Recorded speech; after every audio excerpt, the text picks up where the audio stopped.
What's up, guys? Holy cow! First webinar. I'm pretty stoked. So, um, I'm just going to kind of lay out. Welcome to Foster Your Creativity. It's going to be super fun, and I've kind of laid out an outline as to what I want to follow here.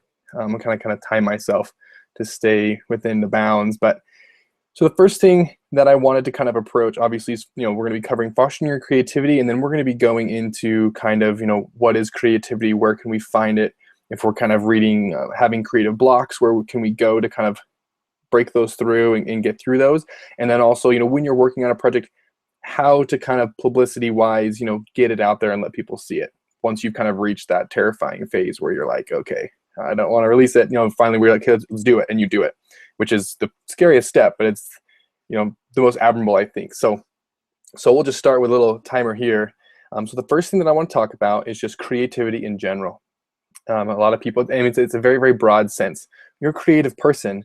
You're coming up with different ideas. You're thinking outside of the box, and you're taking things in from a different perspective, which is really, really cool. So the way that I kind of think about my creativity and ways that I can kind of make it flow better and be more productive is I like start off with my five senses.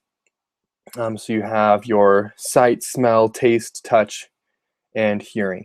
So there's all these senses where you're constantly taking in information from the world. You're hearing stuff, you're tasting food, you're touching textures. I mean, so you're constantly taking this input every single day, massive amounts of information.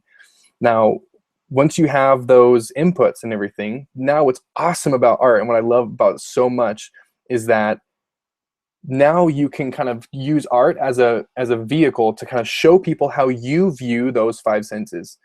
Every artist is expressing themselves using those five senses and then their perception of it. So we're able to kind of see through the artist's eyes on how they see, whether it's through film, painting, art, poetry, writing, all of these different vehicles that are available to us through art. I mean, and there's new ones being made all the time.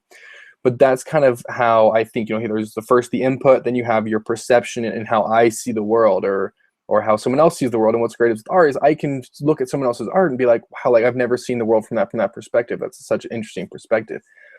And you use your five senses, that on the back end to, through art to show, whether it's visual or texture, food, paintings, color. We're able to use these as vehicles on both ends, and it's all going through that lens, or that glass of perception of how we see the world.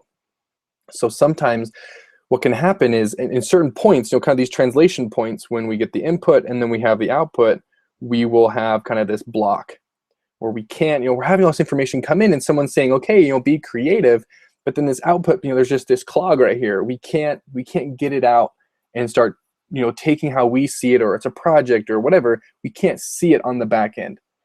And so what we can do, and what I do, and I realized there was a huge block for me with just always having entertainment. I'm ADHD and dyslexia, so I always kind of want something to be happening, whether it's watching a TV show or listening to music. I mean, I have my headphones in 24/7. So what I forced myself to do, and I was kind of an experiment at first, was I deleted all my social media off my phone. I just completely went off the grid. Nobody knew where I was unless they had my phone number.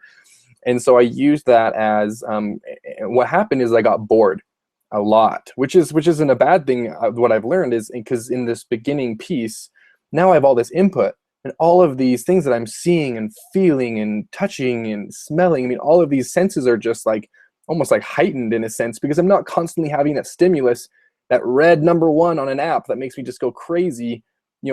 There isn't that all the time in my head going, oh, you need to do this, you need to do that. There isn't any of that.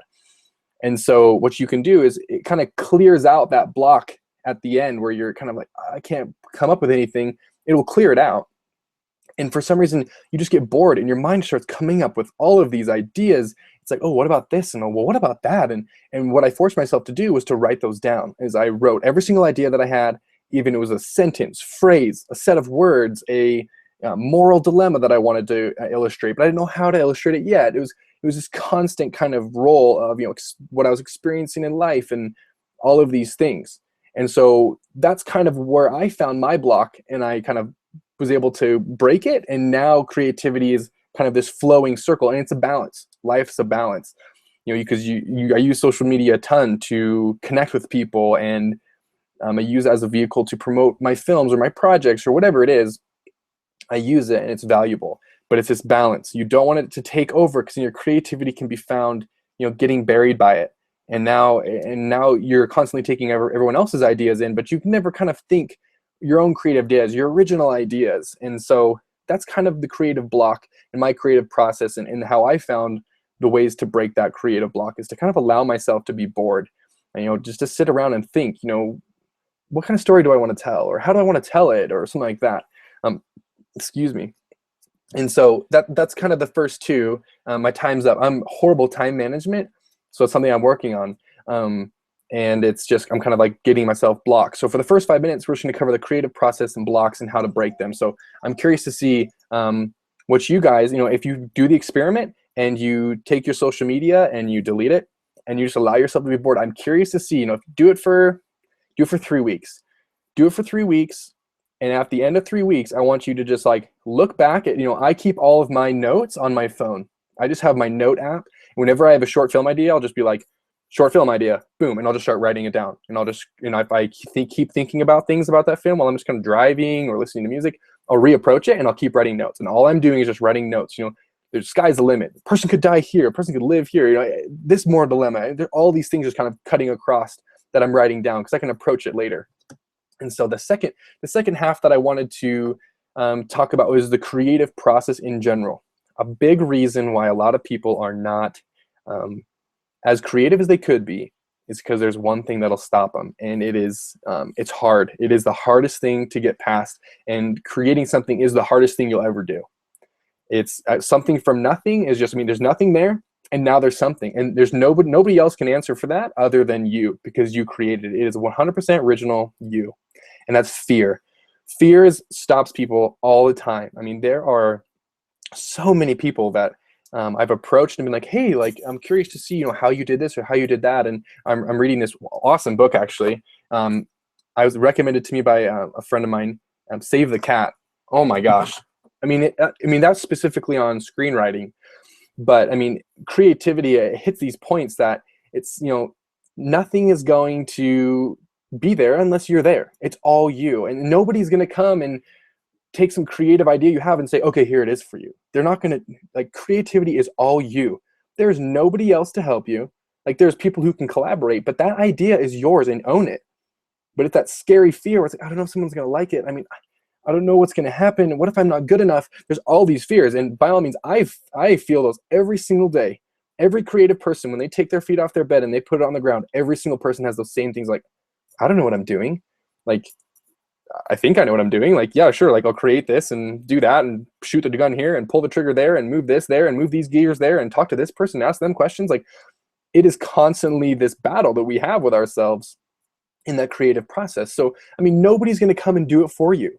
That's what's great about creativity, is when you're done, I own it. That's mine. I did that.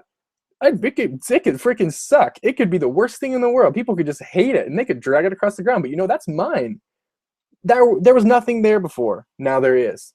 And it's so fulfilling. Oh my gosh. If you have an idea and you write it down and you take it through the steps, and you don't be afraid to ask people questions. If there's people that you want to know, you want to ask them a question, so the sky's the limit. If I want to ask Steven Spielberg a question, I'm going to at least send him an email. I'm not going to just, no, well, he's not going to answer it. I'm not going to send it. If I want to ask an actor, or I want to approach somebody, say, this is what I want to work on with you, or I have this project idea. What do you think? Give me some feedback. Get people to give you that feedback creatively. That makes no sense at all. That's not a word, but you get what I'm saying. Getting that feedback is going to make you a better artist. Now, with feedback, you need to take it with a grain of salt. Because again, that piece of art's yours. If somebody says, oh, well, this part's kind of doesn't make sense, or they say something about something that you're just like, well, I kind of really like that. There's some backing behind that. Maybe that just idea needs to be developed a little bit more. It needs to be, there has to be a little bit more behind it. But to me, I only share my projects that I'm working on currently. I share those with a select few of people, and I kind of let them know, hey, kind of years later, my tester groups, what do you think about this? What about that idea? What do you think about maybe adding that in there? It's this kind of constant talking to these people that you trust. and getting that golden feedback. I mean, as an artist, you never want to plateau. As an artist, for the rest of my life, for my film career and going on in the future, I will never stop learning. I'm never going to get to a point where I'm like, okay, like I'm done. Like I'm not going to ever get to that point. And I kind of like that. I kind of like the idea that I will never be the same person that I am every single day, because I'm going to be growing and I'm going to be constantly, challenging myself with the next project. But start small. If it's, I wrote a poem. That's literally all of this started with a poem. It was one night I was just laying in bed and I was like, started kind of thinking in my head and I was bored, took all my social media off my phone and I was like, oh, like I kind of want to write about this. Like I'll write it. And it wasn't gold. I mean, it needs serious polish, but it was mine. And I was sharing it with people and I was like, what do you think? They're like, oh, like, that was good. I mean, good. I mean, it could be better. I'm like, well, obviously, duh, like I just started, but it just needs polish, and starting somewhere. It doesn't matter what it is, whether you're sketching a thing on a post-it note or you are writing a paragraph or you're putting down ideas, put them down. I mean, show the world how you see through your perspective. I mean, every single person's perspective is so original, so amazing. I mean, I just love helping people. I love to help people, but because I'm like pulling teeth sometimes. Like, come on, like what is this idea? Like, I really want you to own this. Like, move forward. What about this idea? Let's develop this a little bit more. What do you think about, something like this? Or, I love collaborating with people because it can be so much fun because their point of view, I grow so much as a person, as a creative person, learning from them and what they have to, kind of bring to the creative process. So, quick overview, we have our 5 senses here. We put it through our lens of perception, how we see the world, and that's what makes it original. And then we have, the output, which is through any kind of art medium, but it's still, we use those 5 senses, or your audience will, to kind of absorb that information, which is amazing. And then we went through kind of the creative block that we dealt with kind of in this last phase, where our brain is constantly filled with this pointless kind of, stimulus, our brain will never be kind of bored enough to do this golden part, this part right here, after the perception, after here. This is where the golden part happens. I mean, this is where the game changers are, is right here, because the original idea will come from here. And so taking that social media off, writing stuff down, kind of letting yourself kind of look inwards a little bit, because it can be a little scary at times, but looking inwards in yourself and being like, what do I want to share with people? What legacy do I want to leave? And it doesn't have to be a legacy that transcends, 100 million people. It could be a poem that's found 15 years in the future or 5 days in the future. It doesn't matter. What do I want to leave? So that's kind of the first phase that we went through. And the second phase was just kind of talking about how art, nobody's going to come and do it for you. It's that fear. Fear is going to own you. And the best thing to do is look it square in the face and say, here I come, because I'm going to take you down. Like, creativity is not going to stop. Fear is not going to stop me from being creative. I'm going to create things all the time, and it's little steps. You don't have to share it all the time. Just create things and be like, okay, I made that one. Now let's make another one. Let's do a little bit better. Let's put a little more effort into it. Let's read this book, and then I talked about this book. I finished this in about a week and a half. Save the Cat. It's by Blake Snyder. Amazing book. I got a paperback. I love to just shred my books up with notes and stuff, and I'm gonna read that hundreds of times. I mean, it's a great read. There's also another book that I'm getting in the mail that I'm really excited to read, and if you guys want to read it with me, you can. It's called The War of Art. I forgot the author's name. I'll have to put it in the description when I'm done with this video, but I mean, I'm really excited to get it because it really talks about that kind of that creative process at the end, that fear. Everybody goes from it, from an A-list actor to a, beginning, like me, entrepreneur, artist, video, whatever I am, like everybody goes through that. It's not just one person and nobody else does. So, I mean, I think for I know I talk super, super fast, so I'm hoping that some of this, made sense.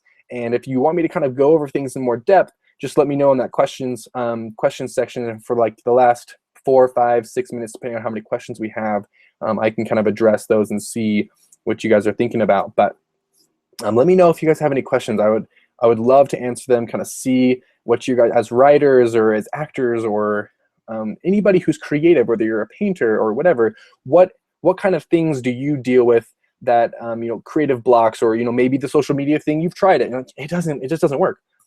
Like, there's other things that I can come up with. There's not just one way to do things, and that's what's great with the art kind of group, is that we all want to help each other succeed. We always want to work together and become this, collaborative group, which is super fun. So let's see here. Let's see if we have a question. Okay, here's one. So asking, let's see here. How did you get past the first? Okay, so it's kind of talking about how I got past, like, the first fear of sharing my art, kind of, because obviously art, and I agree with that question. It's a hard question to it's a hard thing to do, because as artists we become so intimate with our art. We're so one-on-one with it. We own it. I mean, that came from our soul. That art isn't just like, so when somebody says something about it, like, I don't like it, or that's dumb, or you need a lot of work, or this isn't good enough, we kind of all are like, oh, it hurts. It doesn't feel good, that's for sure. And so that fear, I think, like, for me, as I usually will kind of like put out a project or I'll share it, then I kind of step back, give myself like 2 days to kind of emotionally say, oh, it's done. It's done. I can't do anything else about it. It's finished. And now all I can do now, what can I control? I can control my attitude and how I take the feedback, and if I allow myself to grow. So that's kind of how I went through that first step of fear, and it was huge. I mean, it took me days to just sit there and be like, you know what? I had one of my friends. I was like, no matter what I do, you need to tell me to release this. Like, I have to. I can't not release this. You have to force me to. So sometimes it takes that, somebody pushing you and saying, what do you think you're doing, or going from just having kind of those supporters who can help you foster that creativity and take the next level. If you guys have any questions, by all means, afterwards, shoot me an email at drop40studios@gmail.com. I'm going to be doing these bi-weekly. So next week we'll have a topic, and we'll sit down and have a chat and kind of go from there. So if you guys have any questions on screenwriting, or other things where, camera or production, or getting a group of people together, or how do you organize, or what steps do you go through, what kind of, what are my, like, like fence posts, I guess, when I do a project, what are the things that I kind of focus on, by all means, just send me an email. I'd love to talk about them with you guys. You guys have been great. Awesome. Thank you so much. The first one, I'm pretty stoked. So, I mean, we'll do more. Thanks. Bye.